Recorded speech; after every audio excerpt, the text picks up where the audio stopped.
Dr. Babasaheb Ambedkar Open University.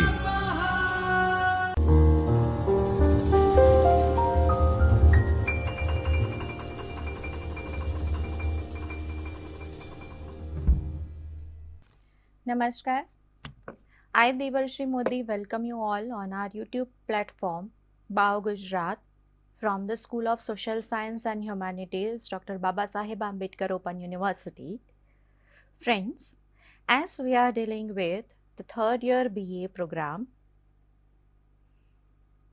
and currently looking at the paper Study of a Poetry, wherein in the previous series of this lecture series, we have seen various forms of the poetry and the types of poetry. Today, in this lecture, we will focus on various components of poetry.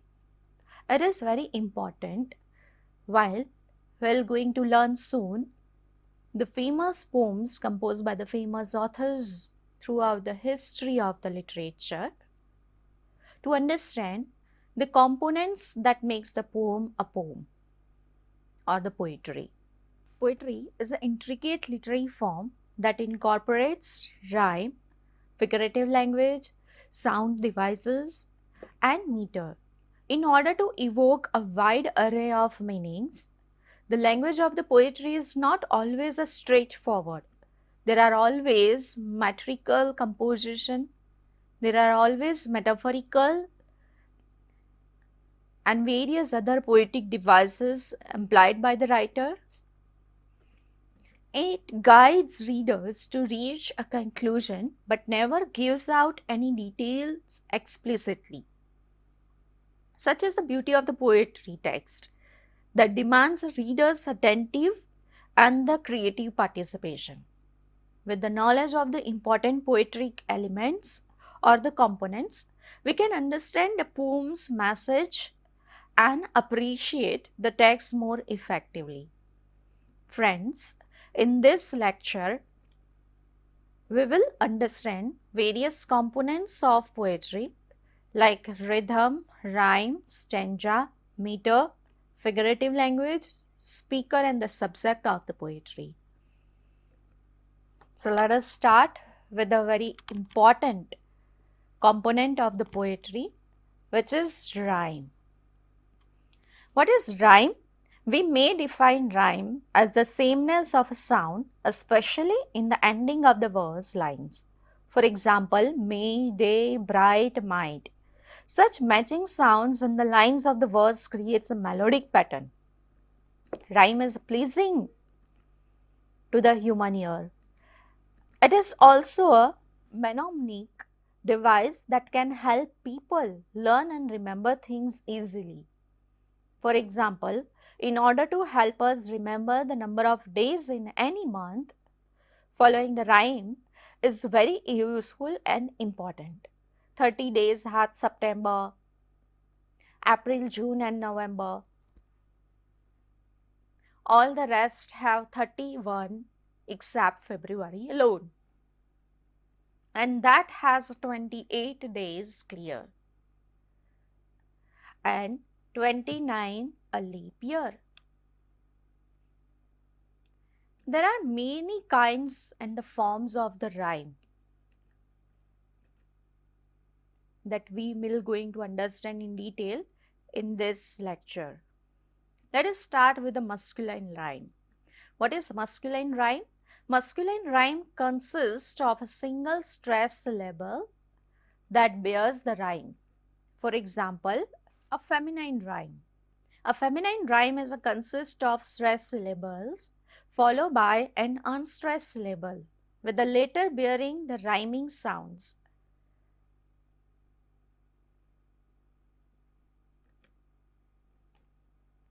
Say for example, on your screen you can see the examples of masculine rhyme and the feminine rhyme. The first line, dog bark loud in the crowd, wherein the loud and the crowd words represent masculine rhyme. And in the next example, the star twinkle bright, right, so bright, represent the feminine examples. Let us focus on the end rhyme. What is end rhyme? End rhyme occurs when the rhyming words are placed at the end of the lines. For example, day and the way, water and after. The rhyme scheme of a poem is a pattern of the end rhymes in it. Internal rhymes. Internal rhymes occurs when the rhyming words fall within the line.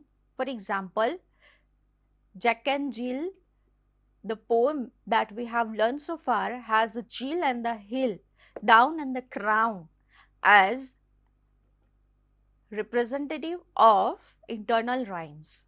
The approximate rhyme. Approximate rhyme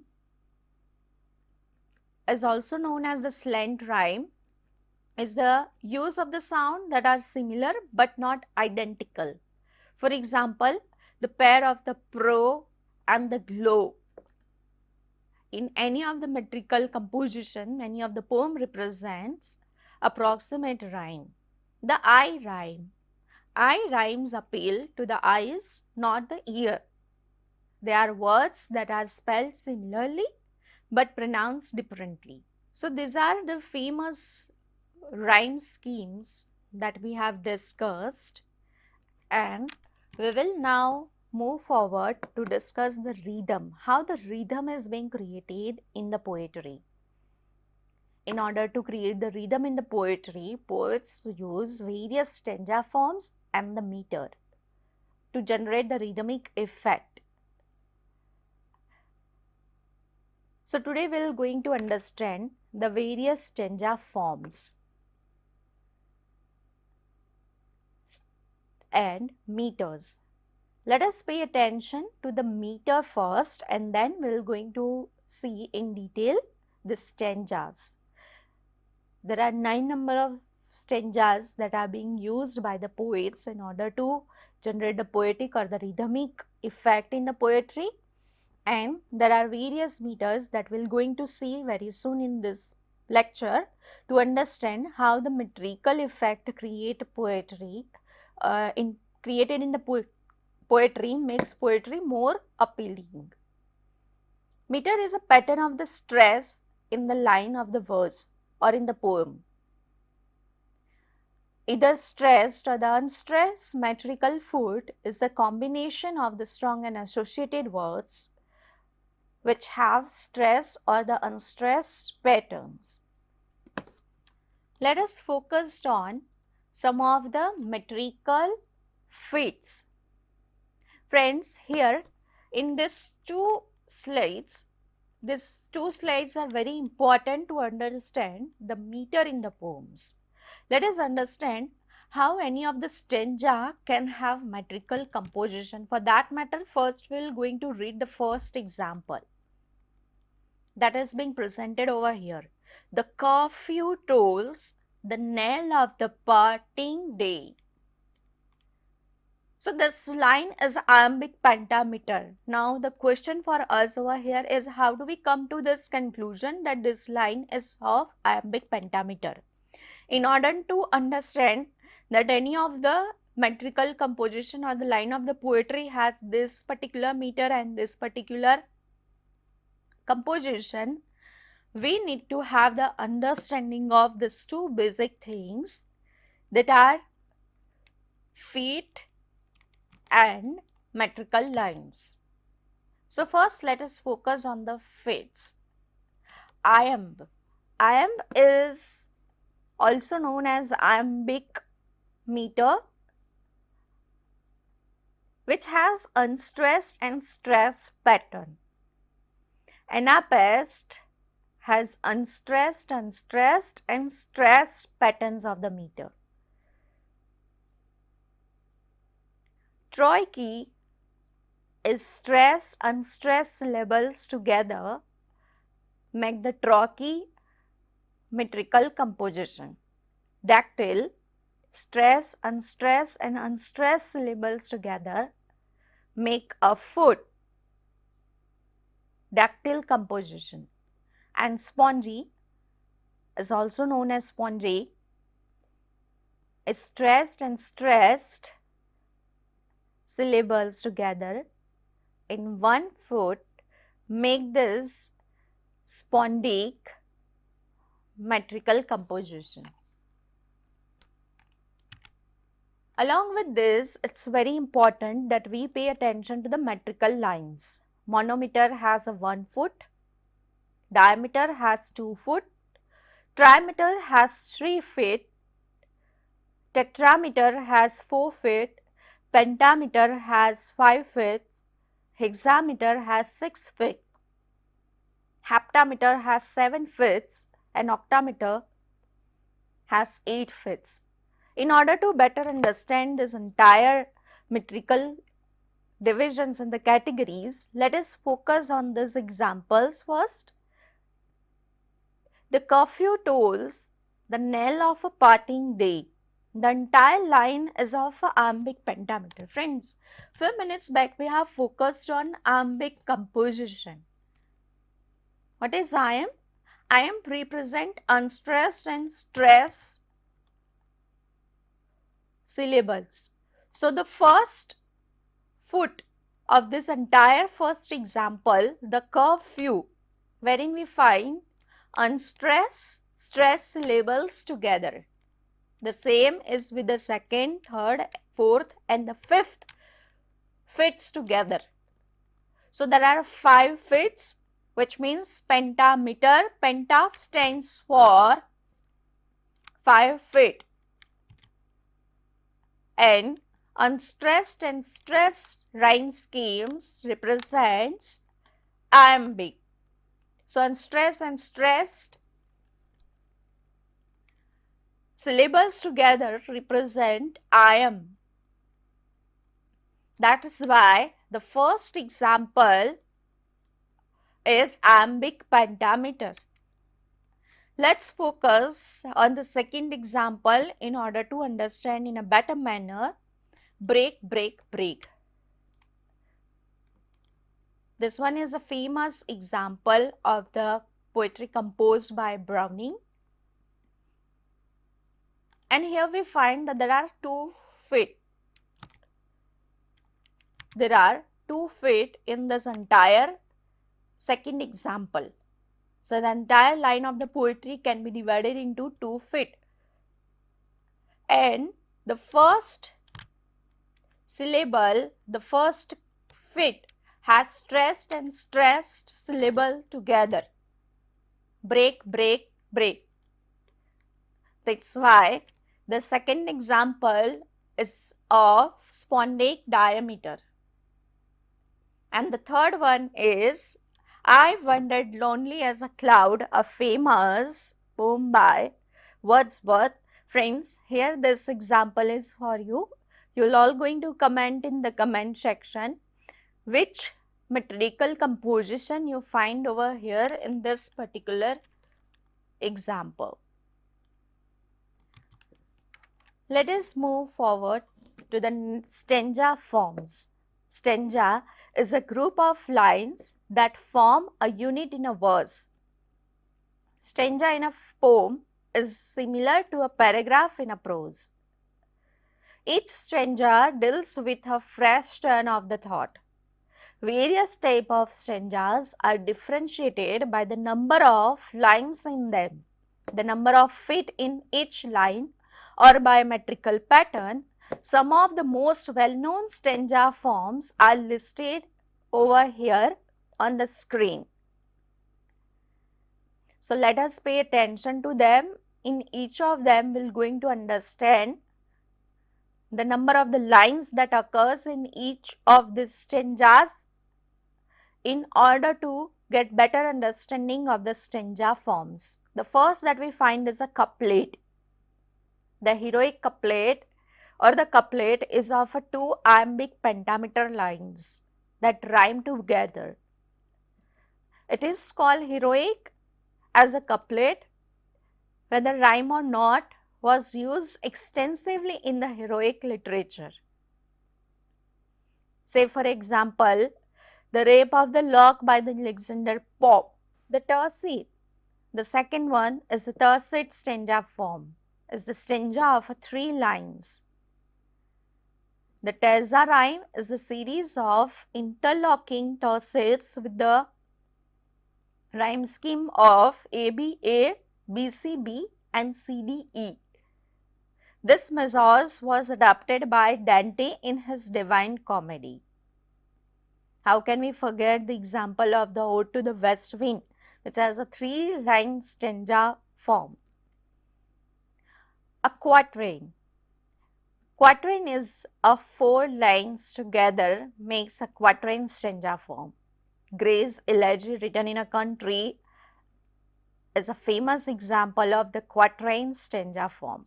Another example of the same form is Fitzgerald's Rubaiyat of Omar Khayyam, a quatrain form which is very famous. The next stanza form, which has 5 lines together make one stanza, is known as pentasty. Pentasty is a stanza of 5 lines together. The next one is sestate, is a stanza of 6 lines together. The second part of the Petrarchan sonnet is also known as sestate. We had already learned about the sonnet form in detail. Go through that video in order to understand the sestate in better manner. It can have a various rhyme scheme such as CDE, CDE, ED, CDC and so on. The septate. Septate is a stanza of 7 lines together. The rhyme royal septate is also known as a rhyme royal stanza form.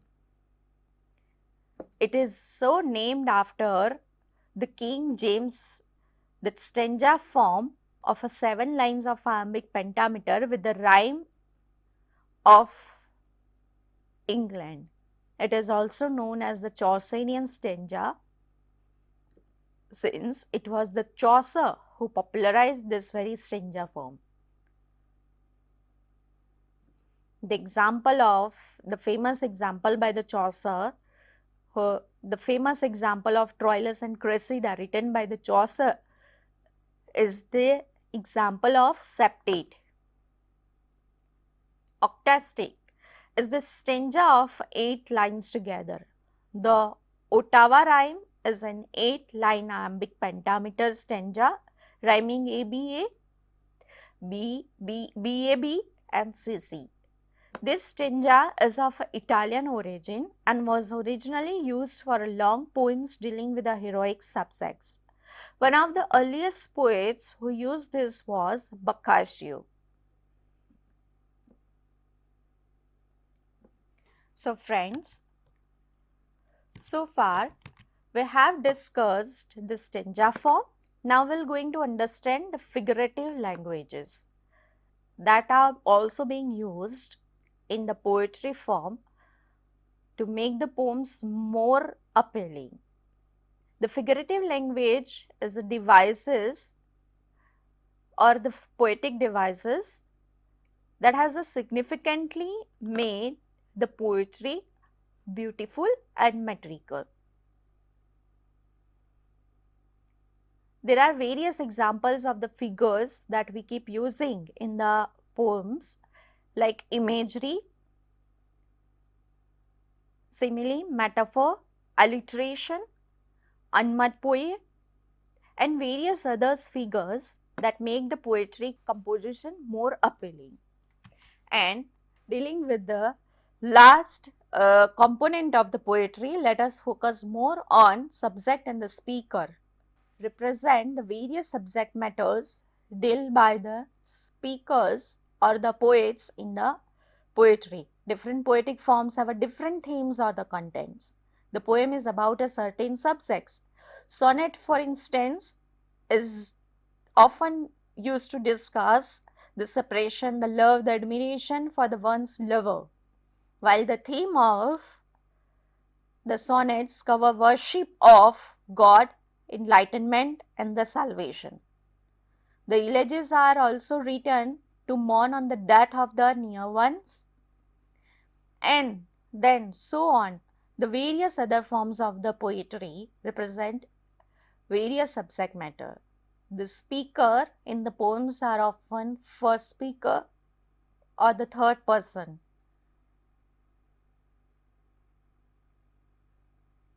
So with this note, I end my discussion of the components of the poetry. Hope you have found these components of the poetry very interesting. They are very useful to understand the various poems in detail. In order to analyze and critically understand the poems, the forms of the poetry helps us to understand the tone, the themes, and content of the poetry in detail. So with this note, I end my today's discussion. Keep learning. Thank you very much. स्वाध्यायः परः